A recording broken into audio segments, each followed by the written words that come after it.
What's going on, everybody? Welcome back. Happy Friday. So today's video, we are going to be doing a spoiler review of Doctor Strange in the Multiverse of Madness. So, this is a spoiler warning as we go forward. So I also created a non-spoiler review of Doctor Strange in the Multiverse of Madness in my previous video. So, if you want to see my review and my opinion on that without any spoilers, I definitely recommend checking that out. So, let's get into it. So I want to talk quickly about the beginning of this film, as it definitely kickstarts everything of what transpires later on in the movie. And we are greeted with a big action sequence. And we are introduced to America Chavez and a Doctor Strange variant. They are being chased by this monster.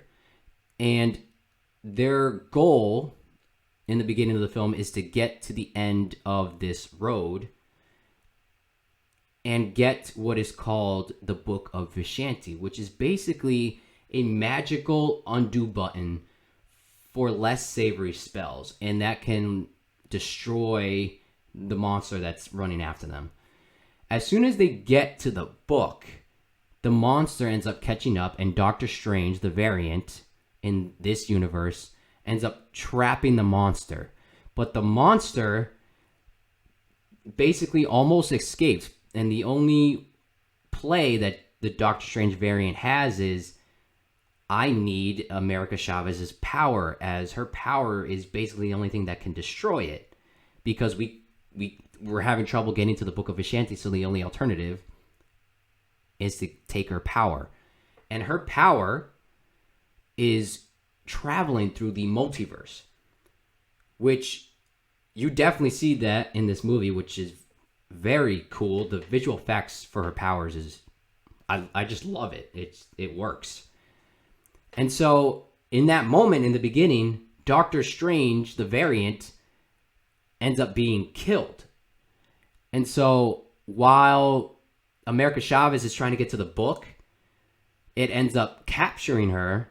But in that moment, she ends up using her power, and a multiversal portal opens, and she's kind of sucked through that. And it like closes off behind her, and what happens is she ends up in the main MCU timeline.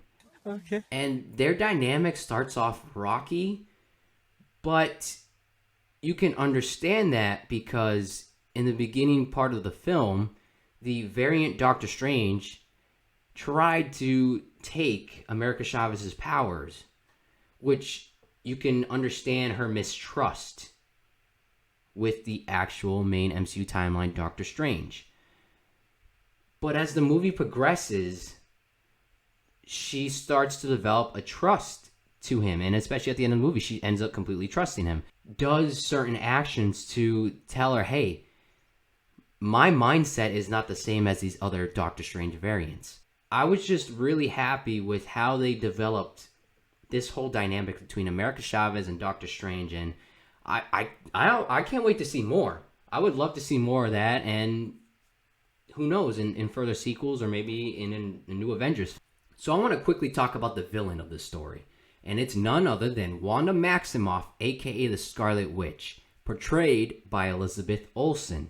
And I just want to say that Elizabeth Olsen gave an Oscar-worthy performance. She was so believable as a villain.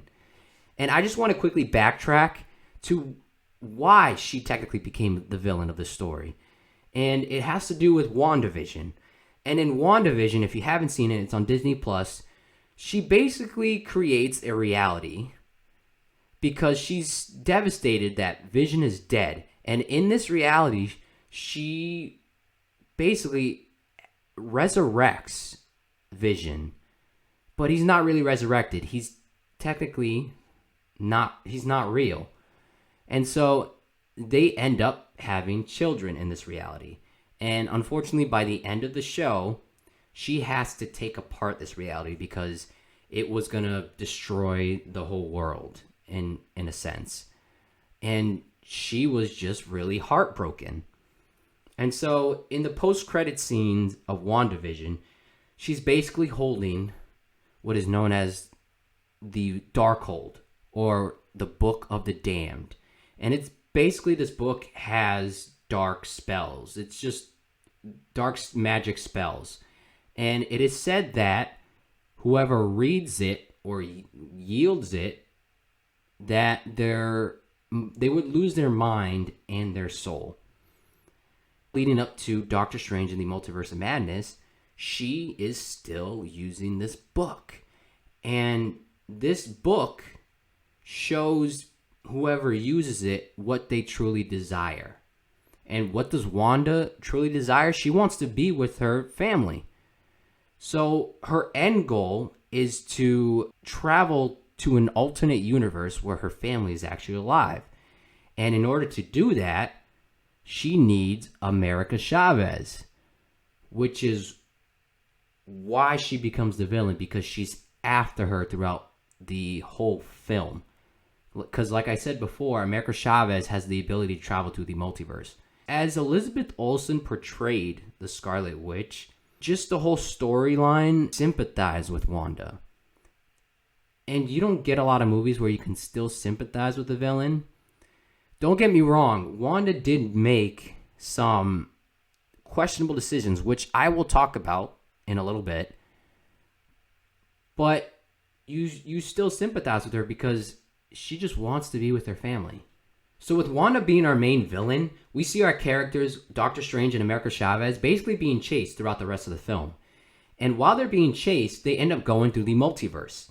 And in these different multiverses, you see their characters change. And that was really cool to see. In one multiverse, they became like paint figurines, which I thought those visuals were amazing.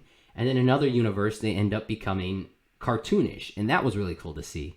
So the whole visual aspects in that part was just amazing, and I would love to hear your opinion on that part.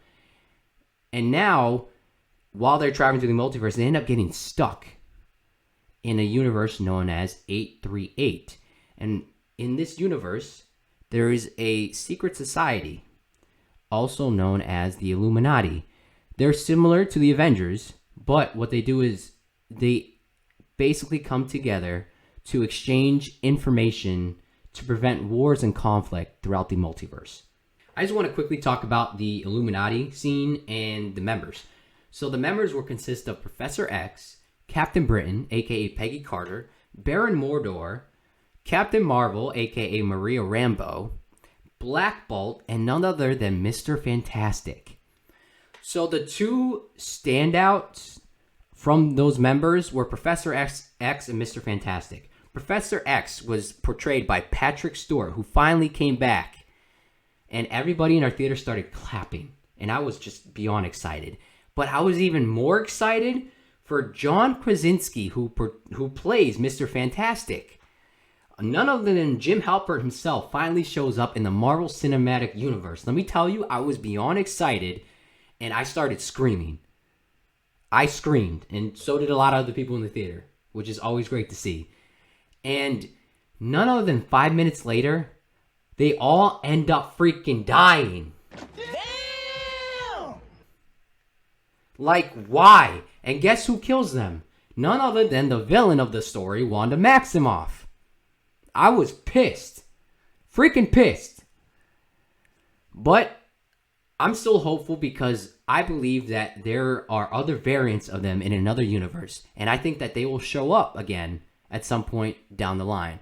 So here's hoping, here's crossing my fingers that they show up again in another movie. No more of my rant there. I'm still pissed about it. I'm not going to go any further. I just want to quickly talk about the closing moments of the movie. One being, we got to see a zombified version of Doctor Strange and his powers. That was just really amazing to see. It looked horrific and cool at the same time. Now, Wanda dying.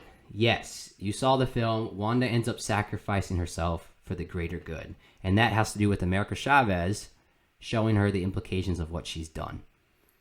What Wanda does is, yes, she ends up destroying this temple that's dedicated to the Darkhold, or the Book of the Damned. And she destroys the tower with her inside of it. And what that does is that basically destroys all the Darkholds, as you saw in the movie, being destroyed in every universe. Now, Doctor Strange is back in his own timeline.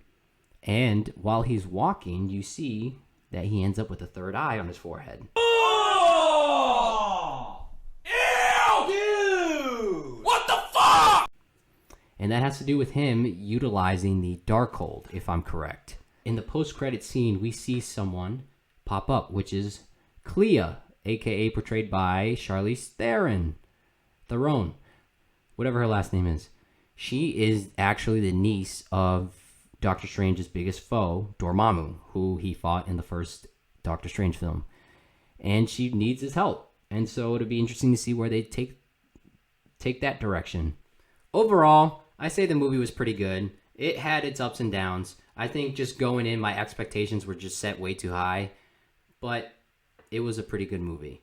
So I just give it a 7.5 out of 10. Let me know down in the comments your highs and lows about the movie. And don't forget to subscribe, like, hit that notification bell. If you don't subscribe, you will end up with the virus on your computer. What the fuck? Anyways, I'll see you guys in the next video.